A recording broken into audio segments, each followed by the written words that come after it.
ایک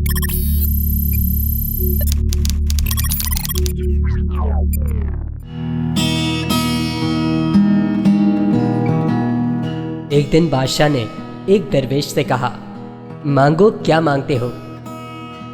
درویش نے اپنا کشکول آگے کر دیا اور عاجزی سے بولا، حضور میرا یہ کشکول بھر دیں۔ بادشاہ نے فوراً انگوٹھیاں اتاری، جیب سے سونے چاندی کی اشرفیاں نکالی اور درویش کے کشکول میں ڈال دی۔ لیکن کشکول بڑا تھا اور مال و متاع کم، لہٰذا اس نے فوراً خزانے کے انچارج کو بلایا۔ انچارج ہیرے جواہرات کی بوری لے کر حاضر ہوا۔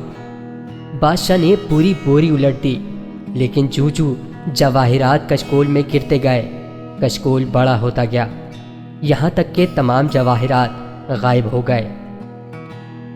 بادشاہ کو بے عزتی کا احساس ہوا۔ اس نے خزانے کے منہ کھول دیے، لیکن کشکول بھرنے میں ناکام رہا۔ خزانے کے بعد وزراء کی باری آئی، اس کے بعد درباریوں کی باری آئی، لیکن کشکول خالی کا خالی تھا۔ ایک ایک کر کے سارا شہر خالی ہو گیا، لیکن کشکول خالی رہا۔ آخر بادشاہ ہار گیا، درویش جیت گیا۔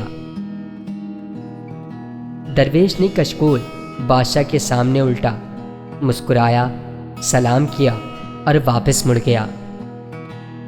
بادشاہ درویش کے پیچھے بھاگا اور ہاتھ باندھ کر عرض کیا، حضور مجھے صرف اتنا بتا دیں، یہ کشکول کس چیز کا بنا ہوا ہے؟